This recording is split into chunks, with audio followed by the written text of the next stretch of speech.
Yo, what is good, Blue Jays fans? These are three underrated elite pitchers that we could go after.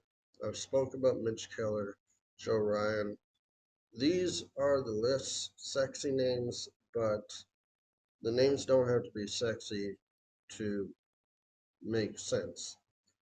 The first one is Jake Bird on the rather hopeless Colorado Rockies. And through 49 and two-thirds innings pitched, Bird recorded a 3.62 ERA.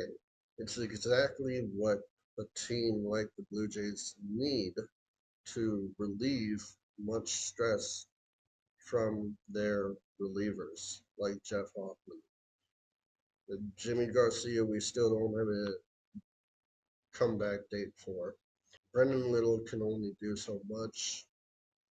I saw some highlights about him striking out 5 batters, and his stuff is so nasty. 2-2. And there's the 0-2. See you later. Nick Smith. There's the backdoor break. Or maybe even ahead like they are now. You know,